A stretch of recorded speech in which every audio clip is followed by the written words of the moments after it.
વાત કરવી છે દેડિયાપાડાના ધારાસભ્ય શ્રી ચૈતરભાઈ વસાવાની.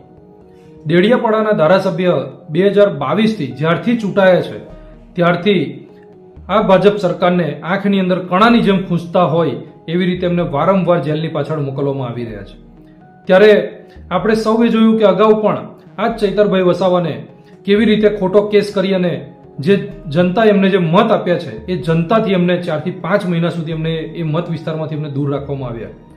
એમને અગાઉ પણ 2 થી 3 મહિનાની જેલ એમને કાઢી છે. ત્યાર પછી આ અન્યાયની સામેની જે લડત લડવા માટે આજે ચૈતરભાઈ વસાવા આજે જનતાની સાથે જ્યારે ઊભા રહે છે ત્યારે ફરીથી ચૈતરભાઈને કેવી રીતે જેલની પાછળ મોકલવા અને જામીન ન થવા દેવા એવા ષડયંત્ર આ ભાજપમાં બેઠેલા નેતાઓ અને આ ભાજપ સરકાર કરી રહી છે.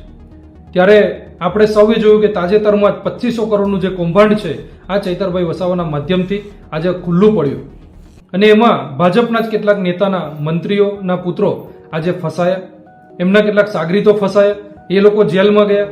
ત્યાર પછી આ ભાજપને એમ લાગ્યું, આ ભાજપમાં બેઠેલા નેતાઓને એમ લાગ્યું કે જો ચૈતરભાઈને અત્યારે અવાજ દબાવવામાં નહીં આવે, આદિવાસી સમાજનો અવાજ દબાવવામાં નહીં આવે તો આગામી દિવસોની અંદર આ આપણા માટે નુકસાનકારક છે. એટલે ચૈતરભાઈને ખોટો કેસ કરી અને એમને ફરીથી જેલની પાછળ મોકલવામાં આવ્યા 5 જુલાઈએ.